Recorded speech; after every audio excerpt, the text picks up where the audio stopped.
In El Paso tonight, a little boy is recovering from broken fingers, a baby, 2 months old. We mentioned him at the top of the program. His name is Paul. He's 2 months old, and he owes his life to his mom, Jordan, who, according to the family, did what mothers do. They protect their kids. When he gets a little older, he'll be able to hear the story himself, but sadly, he won't be able to hear it from his mom. She died saving his life, and he'll have that memory with him forever. Joining us now is Jordan's aunt and uncle, Liz Terry and Jesse Jomrowski. They are brother and sister. Liz and Terry, thank you so much for being with us. I'm so sorry for what you are going through. It's unimaginable. Jesse, can you just tell us about Jordan and Andre and the kind of people they were?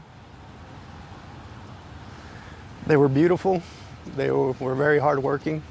They were amazing parents to their 3 children. They gave what they could for them as far as support, and most importantly, they gave everything they could in love, and that's what ultimately we'll remember about them.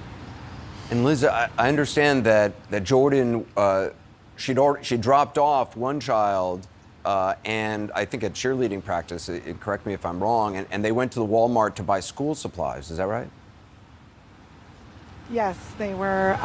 Their oldest child, Skylin, who turned 5 yesterday, was dropped off at cheer practice, and I think they had a closed practice. So Andre and Jordan and baby Paul had headed to Walmart to do some school supply shopping.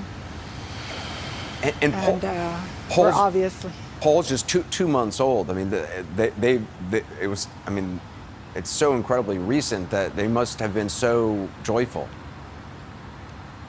Oh, they were. They just celebrated their 1-year anniversary, July 30th, their 1-year wedding anniversary. Baby Paul is a beautiful baby. It was our middle brother, Jordan's father, his first boy. He had 3 girls, Jordan included, and 2 granddaughters. So I don't think he'd ever thought he'd see the day he'd have a boy. And this was Andre's, obviously, his son, his firstborn son. So there was a lot of joy, a lot of celebration in the family, and met with obvious devastation. And how is Paul doing? I understand he had some fingers broken. He did. He was bruised up, 2 fingers broken. They did an MRI this morning, and everything turned out fine. He was just released from UMC Children's an hour and a half or so ago. Roughly. To his grandparents. So I guess as children are resilient, shouldn't be faced with this situation, but he's doing great considering the circumstances.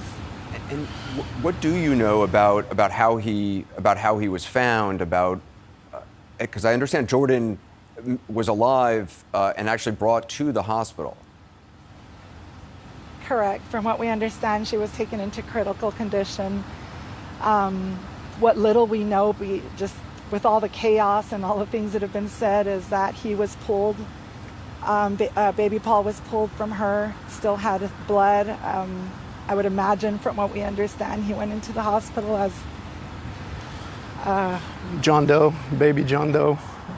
The details are very cloudy, but from what we understand, baby Paul was recovered from the crime scene with his mother on top of him, and we got word that Andre had jumped in front of his wife to protect his wife and son throughout the whole circumstance. So it's very devastating. His mother and the son was taken to the hospital, thankfully, but we lost Jordan. We lost Jordan yesterday, and Andre as well. Liz and Jesse, what do you want people to know about Jordan, about Andre, about what the world has lost? They were the light. They were definitely a contribution to this world. They will be missed. Jordan would talk to anybody and everybody.